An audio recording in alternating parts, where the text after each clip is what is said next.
भगवते देवाय। ओम नमो भगवते वासुदेवाय। नारायणं नमस्कृत्य नरं चैव नरोत्तमं देवीं सरस्वतीं व्यासं ततो जयमुदीरये। कृष्ण श्रीमद् भागवतम पहला स्कंद और 8वां अध्याय 8 चैप्टर 8 आरंभ हो रहा है।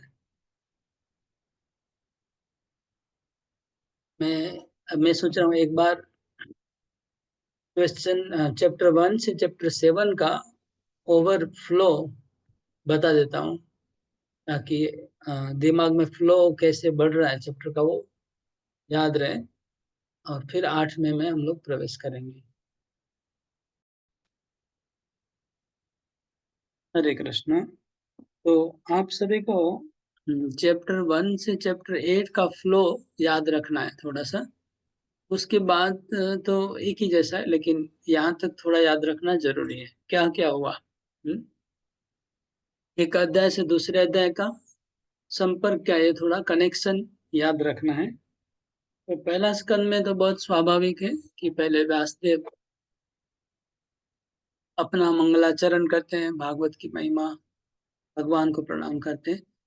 और पहला अध्याय का मुख्य थीम क्या है कि नैमिषारण्य के अ, चक्र तीर्थ में, वो नैमिषारण्य के जंगल में 88,000 ऋषि मुनि इकट्ठे हुए और उन्होंने एक हजारों वर्ष चलने वाला एक महायज्ञ, या यज्ञ मतलब खाली अग्नि में घी डालने वाला यज्ञ नहीं है।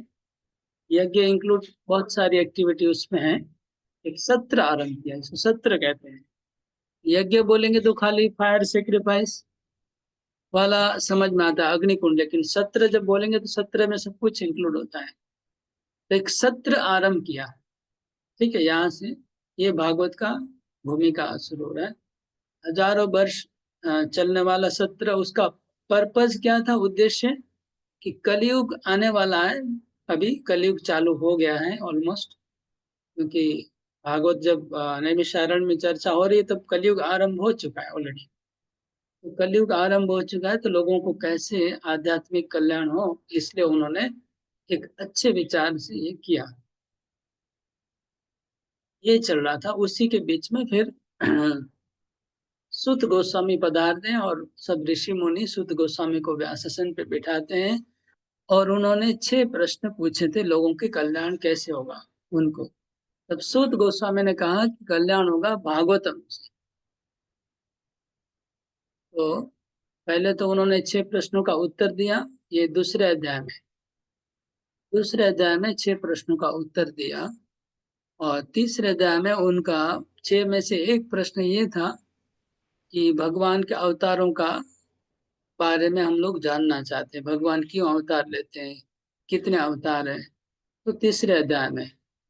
और फिर उनका एक प्रश्न था कि सब शास्त्रों का सार बताइए और लोगों का कल्याण कैसे होगा ये बताइए। उसके उत्तर में, और धर्म ने किसका आश्रय लिया है, तो ये 3 प्रश्नों के उत्तर में भागवतम आ जाती है।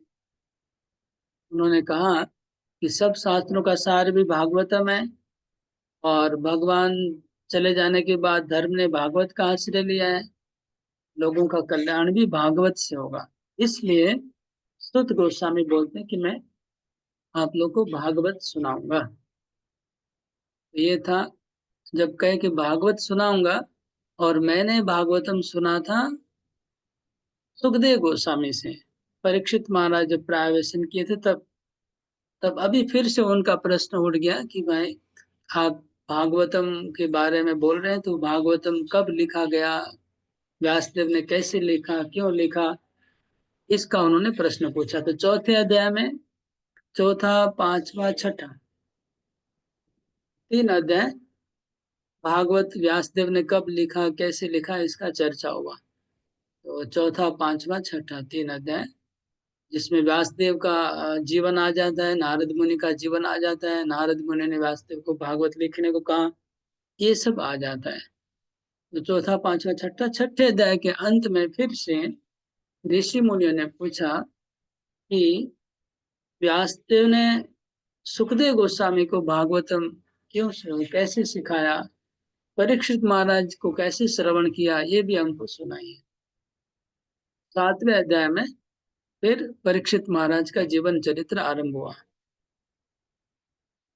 परीक्षित महाराज का जीवन बोलने के लिए पहले महाभारत के बारे में बोलना पड़ा। महाभारत समाप्ति हुई, उसके बाद हम लोग ने अश्वत्थामा का ये घटना पढ़ा कल 7वें अध्याय में। अभी 8वें अध्याय में परीक्षित महाराज का जन्म का विवरण आएगा। परीक्षित महाराज के जन्म के बारे में हम सुनेंगे इस अध्याय में। अभी 8वां अध्याय आरंभ हो रहा है। तो इस प्रकार से ये फ्लो है। ये फ्लो आप लोग को थोड़ा याद रखना चाहिए, है ना। एक प्रश्न भी नहीं तो कर लेते हैं। ये चैप्टर 1 से लेके चैप्टर 8 का फ्लो का प्रवाह, फ्लो का क्या बोलते हैं हिंदी में, धारा या प्रवाह वर्णन करिए, संपर्क, कनेक्शन बताइए। ओके, तो आइए 8वां अध्याय। 8वां अध्याय फेमस है कुंती महारानी का प्रार्थना के लिए। लेकिन प्रार्थना के पहले और कुछ घटना घटती है, वजह से प्रार्थना। इस अध्याय में टोटल 52 श्लोक है। इस अध्याय का मैं ओवरव्यू थोड़ा बताता हूँ। पहले एक स्टोरी लाइन बता देता हूँ अध्याय का। अश्वत्थामा को वो लोग ने जब छोड़ दिया, हाँ, तो उनको क्या किया था, अश्वत्थामा को मणि निकाल दिया, मुंडन कर दिया और धक्का मार के निकाल दिया। तो ऐसा बोलते सांप को जिंदा छोड़ना मतलब रिस्की होता है। अश्वत्थामा को जिंदा छोड़ दिया, वो और रिस्की हो गया। तो दंड नहीं दिया गया था, दंड दिया गया था लेकिन मृत्यु दंड नहीं दिया गया।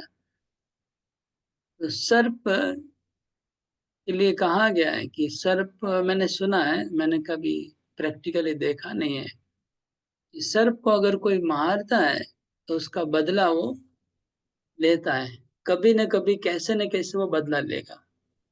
यहाँ तक कि मैंने सुना है बंगाल में लोग कहते हैं, मैंने पहले गुजरात में कभी नहीं सुना था ये बात, बंगाल में ऐसे कहते हैं कि जब सर्प को अगर कोई हत्या कर देता है, मार देता है, तो सांप की आंख में उसका फोटो खींच के उसमें रह जाता है। सांप की आंख में, मतलब मरने के समय उसका कैमरा से फोटो खींच लेता है सांप, उसके आंख के अंदर उसका पिक्चर आ जाता है, और दूसरा सांप उसकी आंख में उसका फोटो देखेगा और उस आदमी को ढूंढ के उसको मारता है। मैं तो शॉक्ड हो गया ये सुन के, ये कैसा साइंस है।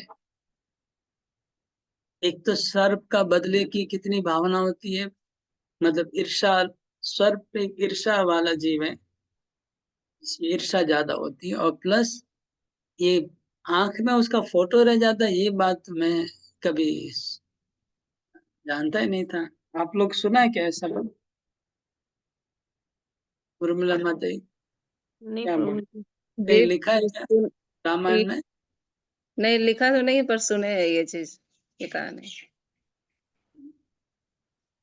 तो वो बदला लेने के लिए उनके साथी लोग कभी ना कभी आकर के मारते जरूर है। उनको मारेंगे, जिसने सांप को जी। मारा था उसके घर पे कभी न कभी सांप आएगा, उसको मारेगा। जी। कोई ना कोई उसको पहचान लेगा, कहीं से भी निकाल के ढूंढ के निकालेगा। इतना पावर है उनको। तो जो भी हो, तो इसलिए अश्वत्थामा को जिंदा छोड़ दिया। वो वो सर्प के जैसा ईर्ष्यालु, वो सोच रहा था अभी क्या करूं, कैसे करूं, कैसे करूं, कैसे करूं, उसके दिमाग में कुछ नहीं आया। उसने सोचा कि पांडवों का, अर्जुन का, अर्जुन का पुत्र कौन है, अभिमन्यु। अभिमन्यु की पत्नी है उत्तरा।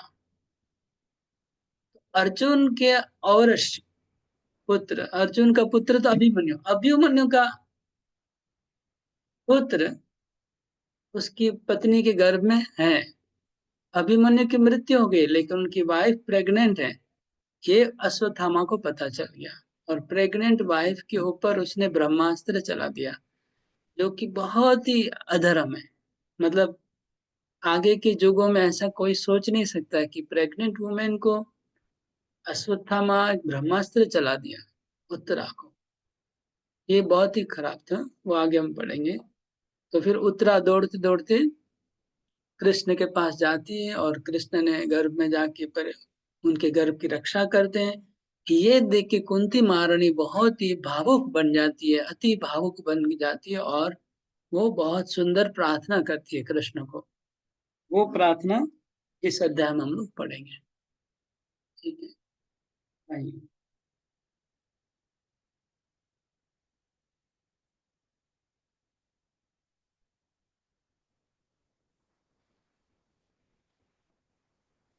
श्लोक नंबर 1।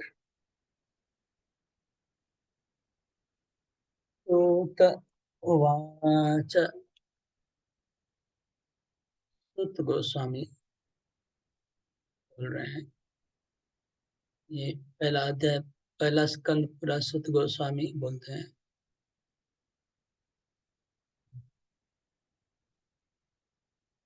अथ तेषं परेतानां स्वानामुदकमिच्छताम् दातुं स कृष्णा गङ्गायां पुरस्कृत्य ययुस्त्रियः। अनुवाद पढ़िए। तत्पश्चात शिलसुत गोस्वामी ने कहा, तत्पश्चात पांडवगण अपने मृत परिजनों की इच्छानुसार उन्हें जल दान देने हेतु द्रौपदी सहित गंगा के तट पर गए। स्त्रियां आगे आगे चल रही थी। तात्पर्य पढ़िए। तात्पर्य, आज तक हिंदू समाज में ये प्रथा चलती आ रही है कि जब किसी परिवार में किसी व्यक्ति का निधन होता है तो लोग गंगा या किसी अन्य पवित्र नदी में स्नान करते हैं। परिवार का प्रत्येक सदस्य दिवंगत आत्मा को एक लोटा गंगा जल अर्पण करता है और स्त्रियां को आगे करके सभी लोग एक जुलूस में चलते हैं। पांडवों ने भी 5000 वर्ष पूर्व इन्हीं नियमों का पालन किया था। पांडवों के ममेरे भाई होने के कारण भगवान श्री कृष्ण भी पारिवारिक सदस्यों में से एक थे। हरे कृष्ण। तो इस तरह से आ, क्योंकि महाभारत का युद्ध समाप्त हो गया, सब लोग मर गए, इसलिए अभी पांडव लोग, जितने भी लोग मर गए हैं, उनका एक साथ स्नान कर रहे हैं, उनको तर्पण किया। सबके सबके लिए पानी ऑफर कर रहे हैं, सबके लिए। और ये 5 पुत्र अभी भी मरे, उनका भी किया। तो ये कस्टम है, और ये करना चाहिए।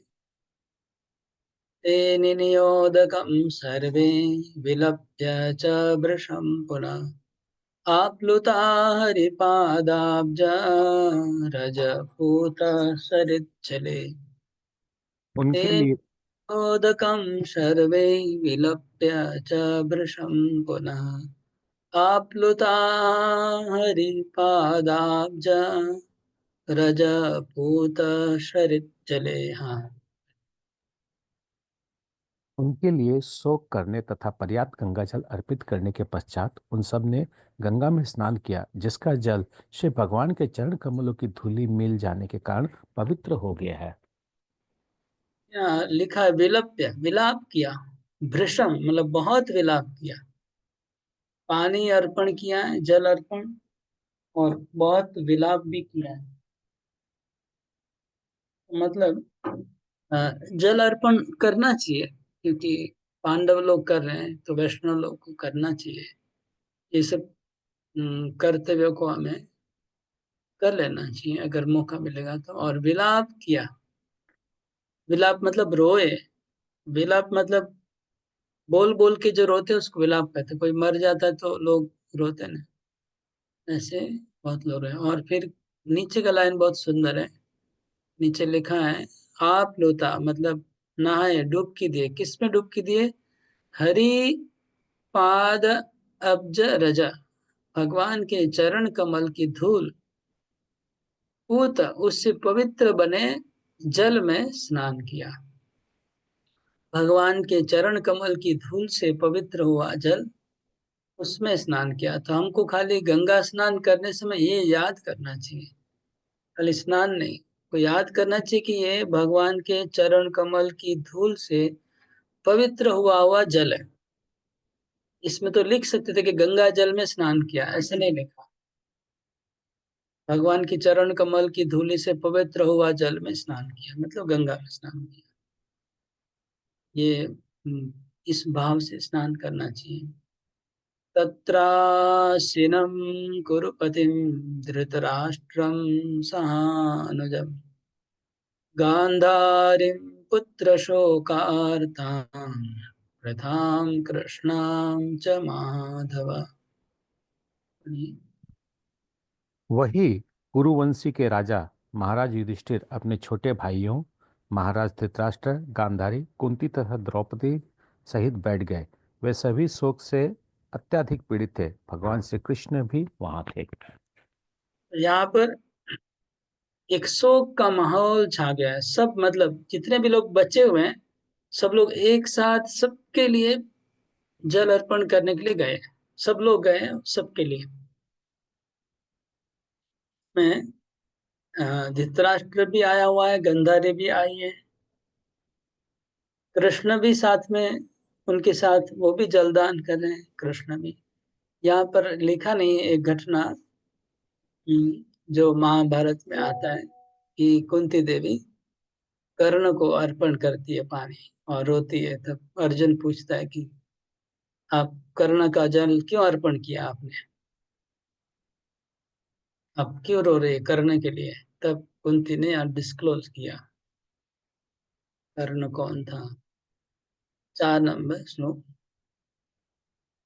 सान्त्वयामास मुनिभिः हतबन्धुन् सुचार्पितान्, भूतेषु कालस्य गतिं दर्शयन् अप्रतिक्रियाम्।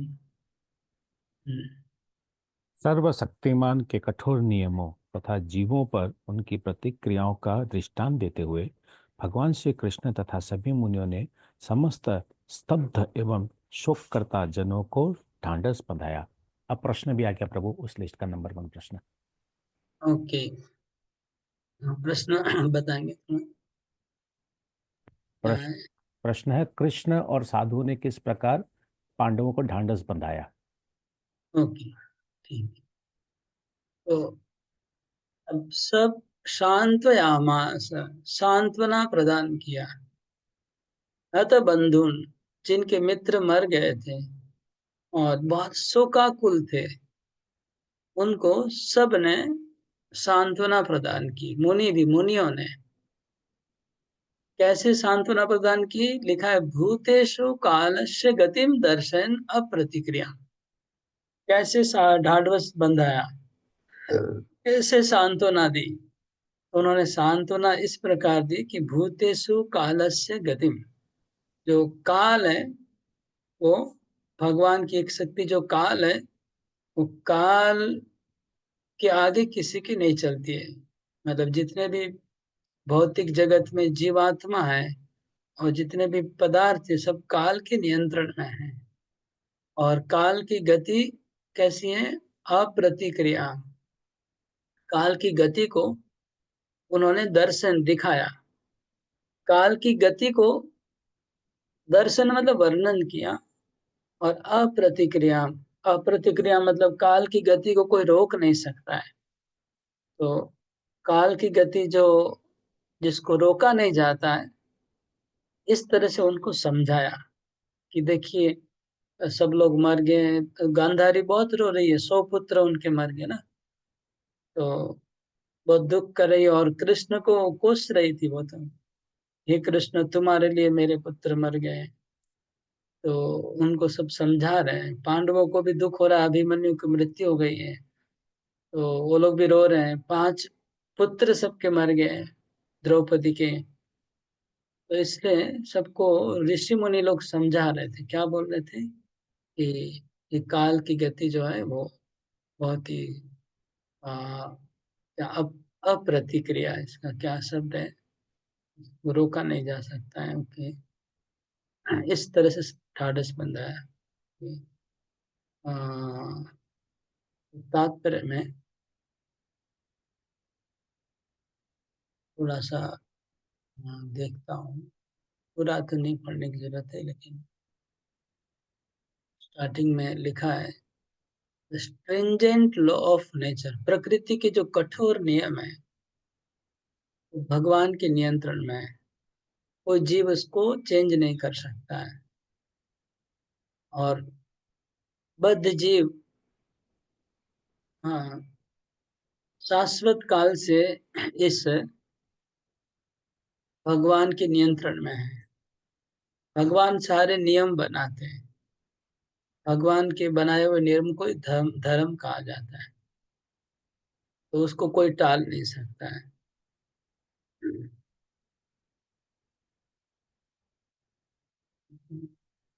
कोई भी भगवान के बनाए हुए नियम को तोड़ नहीं सकता है, टाल नहीं सकता है। जो होना है होनी है उसको कोई अनहोनी नहीं कर सकता है, होनी तो होगी ही होगी।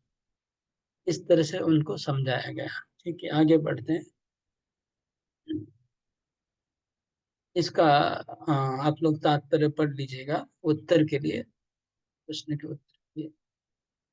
नेक्स्ट रो, साधयित्वा जातशत्रो स्वं राज्यं कृतवैरतम् घातयित्वा शतो राज्ञा कचस्पर्शक्षतायुषः।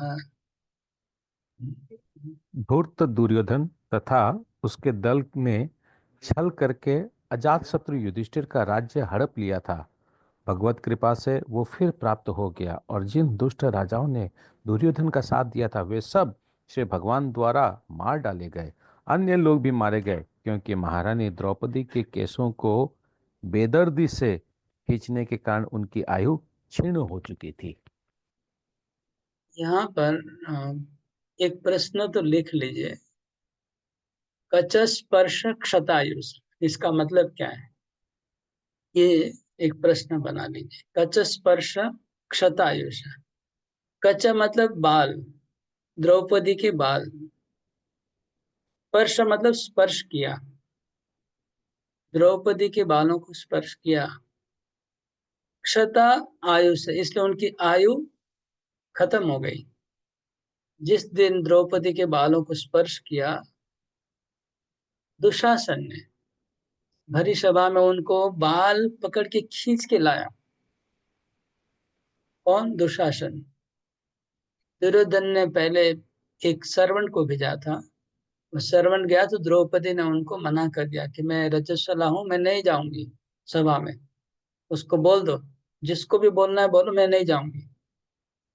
तब दुशासन को भेजा कि तुम इसको पकड़ के लेके आओ। दुशासन द्रौपदी के बालों को पकड़ के खींच के लेके आया था। तो भगवान ने जब ये देखा, बस भगवान ने मन में सोच लिया कि अभी खत्म, हद हो गई। तो भगवान ने उसी दिन निर्णय कर लिया था कि इसको मारना है, इसकी मृत्यु निर्णय कंफर्म हो गई। इसलिए लिखा है कच स्पर्श क्षतायुष। तो स्त्रियों को इस तरह से अपमान करना ये बहुत बड़ा अधर्म है, भगवान कभी सहन नहीं करते हैं। और उसमें भी द्रौपदी के लिए। तो अभी इस श्लोक के तात्पर्य में बहुत इंपॉर्टेंट है कि प्रभुपाद जी बता रहे हैं कि सभ्य समाज में सबसे पहला कर्तव्य 5 लोगों को सुरक्षा प्रदान करना। अगर ये 5 लोग सुरक्षित हैं तो मानव समाज को सभ्य कहा जाएगा, सिविलाइज्ड कहा जाएगा। अगर ये 5 लोग सुरक्षित नहीं है, वो मानव समाज गिरा हुआ है, असभ्य है। वो 5 कौन है? 1 नंबर में स्त्रियां आती है। जिस समाज में स्त्रियां सुरक्षित है, स्त्रियों को कोई डर नहीं है, वो समाज 1 नंबर सुखी का सुखी में है, 1 नंबर स्त्रियों का है इसमें। दूसरा है वुमेन, अच्छा इसमें ब्राह्मण लिखा है, लेकिन सॉरी मैंने स्त्री बताया, लेकिन शायद शास्त्रों में पहला स्त्री का नाम आता है। नहीं, ब्राह्मण सुरक्षित होना 1 नंबर, 2 नंबर गाय, 3 नंबर स्त्रियां, 4 नंबर बच्चे, 5 नंबर बूढ़े। तो जिस आ, समाज में ब्राह्मण सुरक्षित हैं,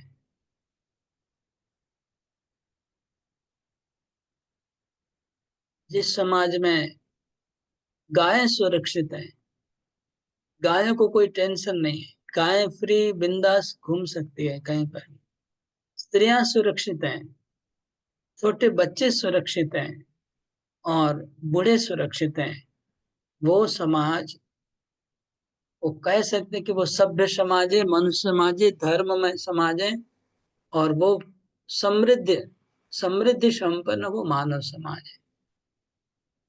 और देखिए कलयुग कैसे इन 5 चीजों के ऊपर ही डायरेक्ट अटैक करता है। ब्राह्मण ब्राह्मण जाति को किस तरह से मजाक उड़ाया जाता है, और अ, ब्राह्मण में जन्म लेके लोग भी कितना अन्याय कर रहे हैं। खुद लोग, वो लोग जिनको ब्राह्मण कुल में जन्म हो गया, वो लोग भी गड़बड़ कर रहे हैं, और नीच जाति वाले ब्राह्मण का पद को छीन रहे हैं, और असली ब्राह्मणों की कोई कहीं पर सम्मान नहीं है। ये पहला। और गाय गाय कहाँ सुरक्षित है? गाय बिल्कुल सुरक्षित नहीं है, गाय तो रो रही है। स्त्रियां कहाँ सुरक्षित है? बच्चे सुरक्षित नहीं है, बूढ़े सुरक्षित नहीं है।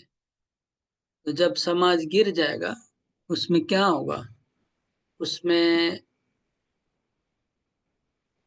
गायों का कत्ल खाना में, कहीं पर भी गाय घूम रहे उसको पकड़ के ले जाएंगे, चोरी करके ले जाते हैं, पकड़ के ले जाते हैं, बेच देते हैं और खा। स्त्रियों का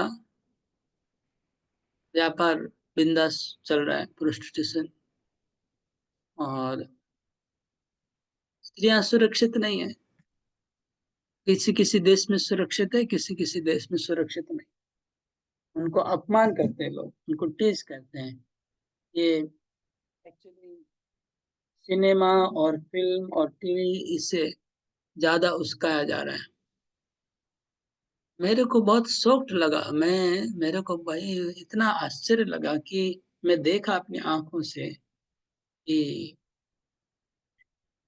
हाँ देखा, मेरे को याद नहीं आ रहा है, लेकिन मैं देखा, कई जगह देखा हूँ कि ऐसे मैं शायद परिक्रमा कर रहा हूँ, और कुछ स्त्रियां भी परिक्रमा, तो एक लड़का उसको धक्का मार के चला जाता है। मतलब कैसे हिम्मत हो रहा है? How dare you can do that? मतलब एक, कुछ लड़कियां परिक्रमा कर रही है, वहां कुछ स्त्रियां जा रही है, तो एक लड़के का हिम्मत कैसे उसको धक्का मारने का, जानबूझ के धक्का मारता है और साइड से जाता है, और टीज कर रहा है उसको। मैं कई बार देखा है, जगह जगह देखता हूँ, उनको टीज करता है, बाद धक्का मारता है, या फिर आ, उनको कुछ बोलता है, लेकिन वो, मैंने आंखों से देखा कि फिर वो, उनके पास कोई, अकेली थी एक लड़की, तो कोई उपाय नहीं था, तो वो बेचारी अपना किस तरह से उनसे बच के निकल जाती है। मैंने देखा खुद अपने आंखों से, बच्चे और लड़के लोग परेशान कर रहे थे उनको। तो मेरे को आश्चर्य लग रहा है कि कैसी हिम्मत कैसे आ रही है, ये सब टीवी देख के, और मेरे ख्याल से सिनेमा में ऐसा दिखाते होंगे ये सब, इसको वो लोग नकल करते हैं। ये एक प्रॉब्लम है, सुरक्षा नहीं है। आगे के जमाने में कोई आंख ही उठा लेता था स्त्रियों के ऊपर, तो उनकी हालत खराब हो जाती थी। ओके, तो ये 5 लोग सुरक्षित होने चाहिए समाज में: ब्राह्मण, गाय, स्त्रियां, बच्चे, और बूढ़े। बूढ़े लोगों को भी आजकल वृद्धाश्रम में भेज रहे हैं, और बूढ़े लोगों को कई बार ऐसा होता है कि जबरदस्ती उनको उनके बच्चे लोग वृद्धाश्रम में फेंक के आ जाते हैं ना, रोते रह जाते बूढ़े लोग। अब वृद्धाश्रम में जाके उनसे इंटरव्यू लीजिएगा तब पता चलेगा कि क्या हालत है, नहीं तो पता नहीं चलता है। ओके, तो ये इसमें अभी प्रभुपाद जी ने लिखा है, बहुत इम्पोर्टेंट है ये वर्णाश्रम धर्म के लिए। तो यहाँ पर हम फिर से श्लोक में थोड़ा नजर देंगे। यहाँ पर प्रश्न भी 3 है प्रभु जी। अच्छा, 3 प्रश्न है यहाँ पर। क्या क्या है? पहला प्रश्न है कि what was the result of Dushasan, a brother of Duryodhan, insulting Draupadi. Number 2 है 5 category of the people who needs to be protected and why. और 3 नंबर प्रश्न है कि प्रभुपाद का जो परपोर्ट है चैप्टर 8 का टेक्स्ट 5, इसका मिशन, इनसाइड मिशन क्या है, उसको वर्णन कीजिए। ओके, तो पहला द्रौपदी के बालों को स्पर्श करने के कारण उनके पूरे कुल का विनाश हुआ। मतलब खाली दुशासन का नहीं, मतलब पूरे कुल का विनाश हो गया, भगवान ने करवाया। ये कृष्ण खुद ही आ, आ, नाराज हो गए थे एक्चुअली एक घटना से। लास्ट में लिखा है कि लास्ट लाइन पढ़ेगा, to insult a chaste woman means to bring about disaster in the duration of life। किसी सती नारी को अपमान करने का मतलब है विनाश को निमंत्रण करना, विनाश को आमंत्रण करना। Dushasan, a brother of Duryodhan, insulted Draupadi, an ideal chaste lady, and therefore the miscreants died untimely। क्योंकि दुर्योधन ने और दुशासन ने द्रौपदी का अपमान किया था, सती नारी का, इसलिए उन्होंने अकाल मृत्यु हुआ उनका, अनटाइमली, अनटाइमली अकाल मृत्यु हुआ। These are some of the stringent law mentioned above। ये पहला प्रश्न का उत्तर है। 5 कैटेगरी तो ऑलरेडी हो गया। और मिशन के बारे में जो लिखा है question, this complete outlook is based on factors leading the successful humanity is against the civilization of polished cats and dogs। पशु सभ्यता, कुत्ते और बिल्लियों की जो सभ्यता है, हाँ हाँ, प्रभुपाद जी बोल रहे हैं,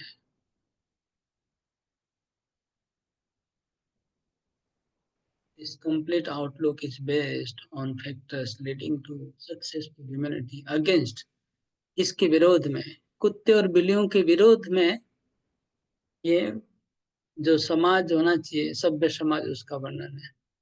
Killing of the above mentioned innocent creatures is totally forbidden because even by insulting them one loses one's life। In the age of Kali there are no properly protected, therefore the duration of life preservation is shortened considerably। क्योंकि इन पांचों की सुरक्षा नहीं हो रही है, इसलिए मनुष्य की आयु धीरे धीरे कम हो जा रही है। 100 साल की जगह 90, फिर 80, फिर 60, 70, फिर 60, अभी कमते हो जा रही, कम हो जा रही, क्योंकि इनकी रक्षा नहीं है। In the Bhagavad Gita it is stated that when a woman become unchaste for want of proper protection there are unwanted children called Varnasankar। जब स्त्रियों की सुरक्षा नहीं की जाती तब अवांछित संतानें समाज में भर जाती हैं। तो यहाँ मिशन के साथ कैसे, अच्छा इसमें फिर आगे देखना है ब्राह्मणों की महिमा की 5 चीजों की क्या जरूरत है समाज में, प्रभुपाद जी बता रहे हैं, वो भी पढ़ना जरूरी है। पहला नंबर आप पढ़िए थोड़ा हिंदी में, ये 1 2 3 4 5 एक एक पढ़िए। पहले 1 नंबर। 1 नंबर, ब्राह्मणों की रक्षा से आध्यात्मिक जीवन की प्राप्ति के लिए सर्वश्रेष्ठ वैज्ञानिक संस्कृति वर्णाश्रम व्यवस्था का पालन होता है। नंबर ओके, 2, तो एक एक करके डिस्कस करेंगे। तो ब्राह्मण की सुरक्षा से क्या फायदा होगा, तो बोले कि जो सर्वश्रेष्ठ वैज्ञानिक वैज्ञानिक धरा पे जो आध्यात्मिक जीवन है, वर्णाश्रम धर्म, उसकी स्थापना होगी जब ब्राह्मणों की सुरक्षा की जाएगी।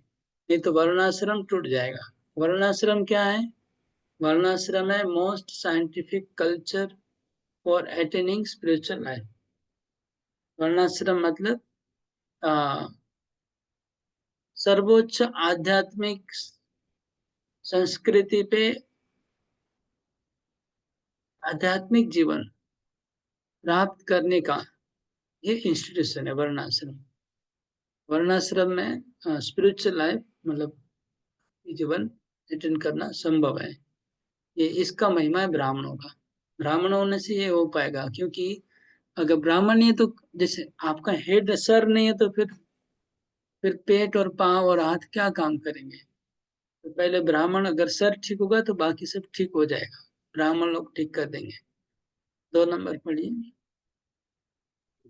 गायों की रक्षा से भोजन का चमत्कारी रूप अर्थात जीवन के उच्च दर्शों को समझने हेतु मस्तिष्क से सूक्ष्म तंतुओं का पोषण करने वाले दूध मिलता रहता है। अगर गायों की अच्छी से सेवा की जाए और प्योर अच्छा अगर गाय का दूध मिल जाए तो उससे मस्तिष्क के हमारे जो स्नायु है, सूक्ष्म तंतु हैं, वो पुष्टि पुष्टि होगी और हम लोग आध्यात्मिक ज्ञान को समझ पाएंगे। तो जिनके दिमाग में गोबर भरा हुआ है वो लोग स्पिरिचुअल लाइफ को कैसे समझेंगे? तो गाय का दूध होना चाहिए दिमाग में। लेकिन कलयुग में अभी ऐसा कुछ ऐसी संस्थाएं हैं जो लोग प्रचार करते हैं कि गाय का दूध मत पियो। हाँ, ऐसे में कई लोगों को मिला, वो लोग ने अपना मिशन मतलब कर दिया है और प्रचार कर रहे हैं कि गाय का दूध जहर है। क्यों जहर है? उनके उनके पीछे लॉजिक बता रहे हो। वो लॉजिक ऐसे है कि बोले गाय को बहुत सताया जा रहा है, मारपीट किया जा रहा है, इसलिए उसका दूध पिएंगे तो आपको उसका कर्म फल भोगना पड़ेगा, इसलिए गाय का दूध पीना बंद कर। मैं बोल रहा हूँ कि अगर गाय को सताया जा रहा है, मारपीट किया जा रहा है, अगर आप दूध नहीं पिएंगे तो और जल्दी मारपीट करेंगे, ज्यादा मारपीट करेंगे ना फिर। तो दूध नहीं पीने से थोड़ी सोल्यूशन होगा। बोले दूध पीना बंद कर दीजिए तो गायों का शोषण बंद हो जाएगा, उनका ऐसा कहना है। मेरे को लगता है पूरा नेगेटिव आइडिया है। आप क्या लग रहा है, दूध पीना बंद करने से गायों को आ, शोषण नहीं होगा क्या? ऐसे बोल रहे थे, मेरे साथ आर्गुमेंट हो गया, तर्क हो गया मेरे साथ। उन्होंने पूरा स्टॉल लगाया हुआ था बड़ा, ये प्रचार करने के लिए कि गाय का दूध पीना बंद करिए तभी गाय की सुरक्षा होगी। तो ऐसे कलयुग क्या क्या दिमाग मतलब गाय भक्तों के दिमाग में ही कली घुस गया। सोचिए, वो गाय के भक्त हैं, गाय का प्रोटेक्शन का प्रचार कर रहे हैं और वो बोल रहे हैं कि गाय का दूध मत पियो, आप पाप के भागी बनेंगे दूध पिएंगे तो। मुझे तो लगता है अगर सब लोग गाय का दूध पीने लग जाए, गाय का दूध का दाम ज्यादा होना चाहिए ताकि जो गाय को पोषण कर रहे हैं उनको अच्छा पैसा मिले। अच्छा पैसा मिलेगा तो अच्छे से वो लोग गाय की देखभाल करेंगे। ये होना चाहिए, तो उल्टा हो रहा है। गाय का दूध का दाम अभी बिस्लेरी का दाम 20 रुपया हो गया है। थम्सअप का बोतल का कितना दाम होता है? 20 रुपया। बड़ा बोतल का 1 लीटर का।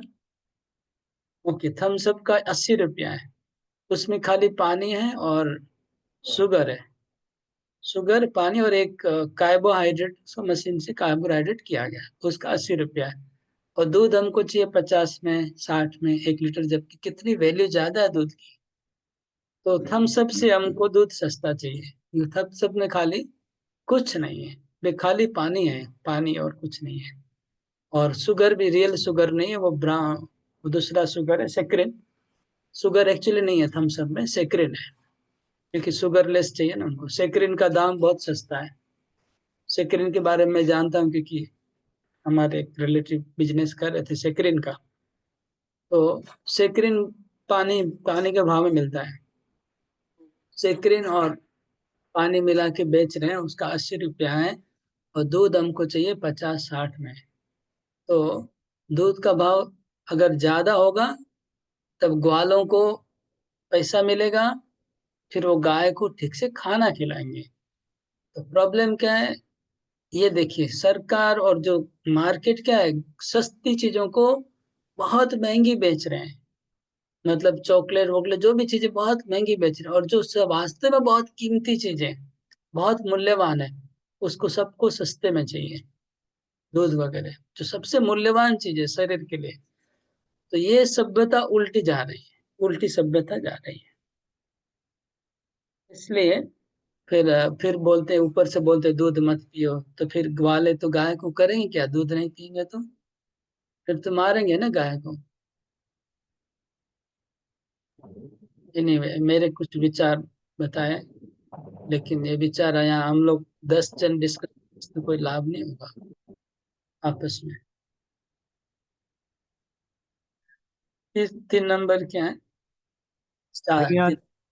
3 नंबर, स्त्रियों की रक्षा से समाज की सुचिता बनी रहती है, जिससे हमें शांति, सुस्थिरता तथा जीवन की उन्नति के लिए अच्छी संतति मिलती रहती है। स्त्रियों को सुरक्षा मिलनी चाहिए बचपन में माता पिता के द्वारा, युवावस्था में पति के द्वारा, और वृद्धावस्था में पुत्र के द्वारा। स्त्रियां हमेशा सुरक्षित और प्रसन्न सुखी रहेंगी, तब क्या होगा, सबको शांति मिलेगा और जीवन धीरे धीरे प्रोग्रेस होगा। Next 4 number.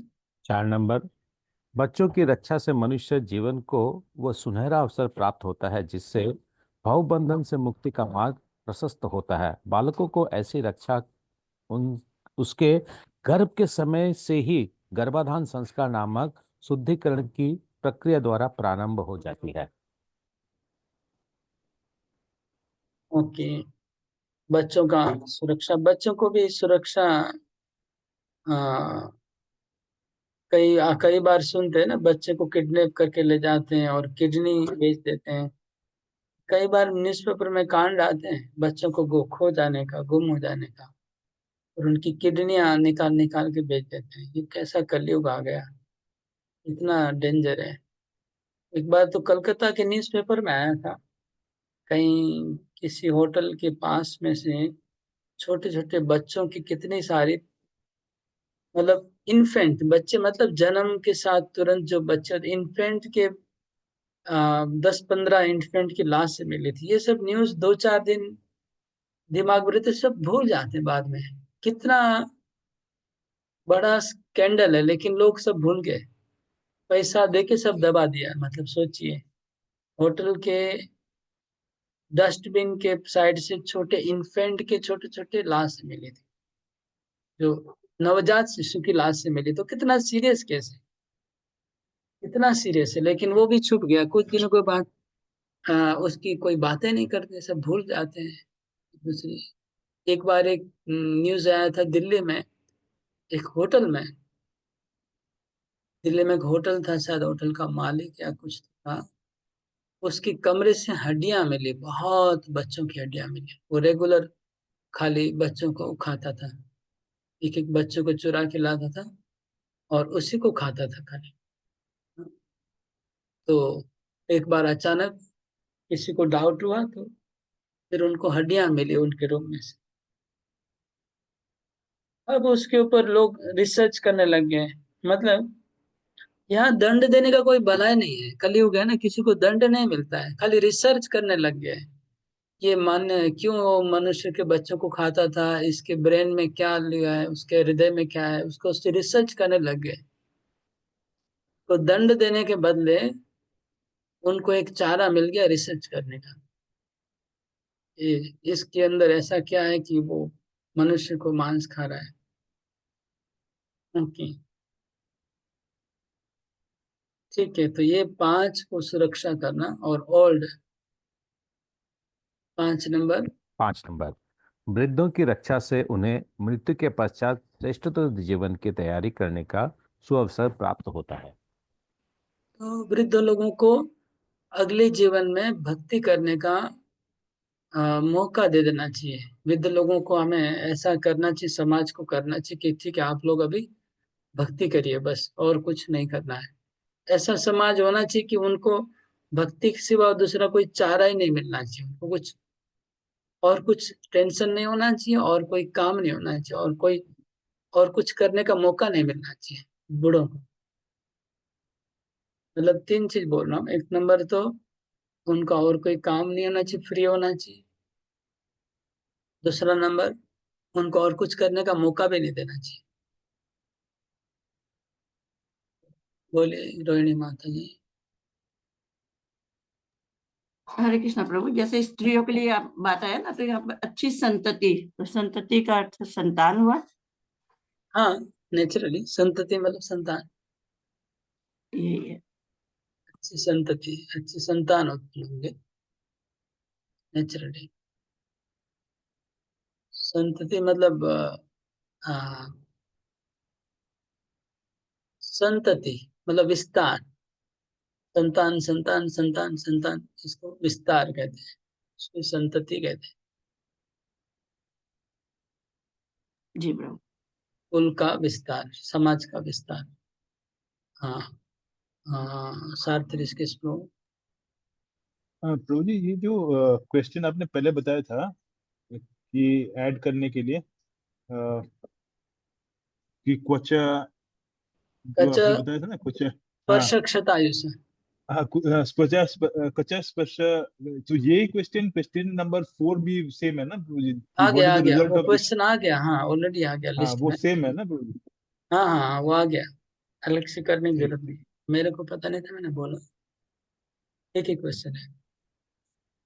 ओके, आगे बढ़ते हैं अभी। तो ये 5 के ऊपर थोड़ा आ, अभी एक भक्ति तीर्थ महाराज ने इनके ऊपर एक अलग से किताब लिखा है। 5 के ऊपर ही खाली किताब लिखा है भक्ति तीर्थ महाराज ने। वो भी कब लिखा है? जब उनको कैंसर हो गया था। कैंसर के बाद जब वो उनका मरने का डेट नजीक आ गया, तब उन्होंने इस 5 के ऊपर किताब लिखा, 5 चीजों के ऊपर। ये पांचों की सुरक्षा कितनी जरूरी है, वो उन्होंने इसके ऊपर बहुत मेडिटेशन किया है, इसके ऊपर, ये 5 चीज के ऊपर।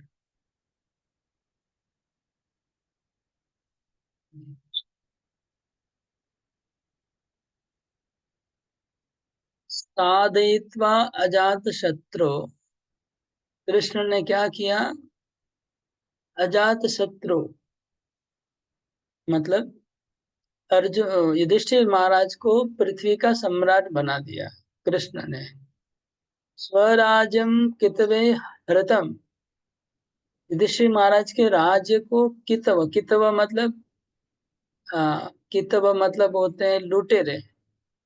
तो लुटेरों ने युधिष्ठिर महाराज के राज्य को लूट लिया था, उनको कृष्ण ने वापस दिलाया। और क्या किया? घातयित्वा, और मरवाया। इसको, जिन्होंने जिन्होंने द्रौपदी के अपमान में भाग लिया था, उनको सबको भगवान ने घातयित्वा मतलब मर्डर कर, घातयित्वा का मतलब मर्डर होता है। माने भगवान ने उनको मार डाला, कुचल दिया, जिसने जिसने द्रौपदी के अपमान में भाग लिया था। और युधिष्ठिर महाराज के राज्य को जिन्होंने लूट लिया था, उनसे छीन के भगवान ने वापस अपने भक्त को दिया। ये श्लोक का मेन अर्थ है। याजयित्वाश्वमेधेस्तं त्रिभिरुत्तमकल्पके तद्यश पावनं दिक्षु शतमन्योरिवातनु। भगवान श्री कृष्ण ने महाराज युधिष्ठिर से 3 श्रेष्ठ अश्वमेध यज्ञ संपन्न कराए और इस प्रकार उनकी पवित्र ख्याति ऐसे 100 यज्ञ करने वाले इंद्र की तरह सभी दिशाओं में फैल गई। भगवान ने अपने भक्तों को कैसे कैसे कृपा की है, लिखा है। भक्तों को भगवान कैसे कृपा करते हैं कि द्रौपदी के बालों को स्पर्श करने में अपमान, सबको मरवाया, लुटेरों से लाज छीन के युधिष्ठिर महाराज को दिलवाया। उसके बाद उनसे अश्वमेध यज्ञ करवाए, 3 तीन तीन, एक एक नहीं, 3 यज्ञ करवाए, ताकि उनकी यश महिमा तीनों भुवन में फैल गई। युधिष्ठिर महाराज आमंत्र पांडुपुत्रांश्च सेनयोद्धव संयुत द्वैपायनादिभिर्विप्रे पूजिते प्रतिपूजितः। फिर भगवान श्री कृष्ण ने सात्यकी तथा उद्धव के साथ प्रस्थान की तैयारी की। उन्होंने शिल्य व्यासदेव आदि ब्राह्मणों से पूजित होने के पश्चात पांडु पुत्रों को आमंत्रित किया। श्री भगवान ने सभी का समुचित अभिवादन किया। ओके, तो भगवान द्वारका से हस्तिनापुर आए थे। बहुत दिन हो गया, पूरा युद्ध का लड़ाई हुआ कुरुक्षेत्र में। उसके बाद युधिष्ठिर महाराज राजा बन गए। राजा बनने के बाद अश्वमेध यज्ञ करवाया, और वो लोग पांडव लोग उनको जाने नहीं दे रहे थे, रुकिए रुकिए और रुकिए। बहुत कुछ हो गया। उसके बाद कृष्ण भी जाने की तैयारी कर रहे हैं और रथ पे आरोहण हो रहे हैं। सात्यकी को और उद्धव जी को साथ में लेके निकल रहे हैं कृष्ण। और निकलने के समय ये घटना घटती है, हम लोग कल सुनेंगे। निकलते निकलते दुर्घटना घटती है और फिर भगवान रुक जाते हैं, जा नहीं पाते हैं। हरे कृष्णा।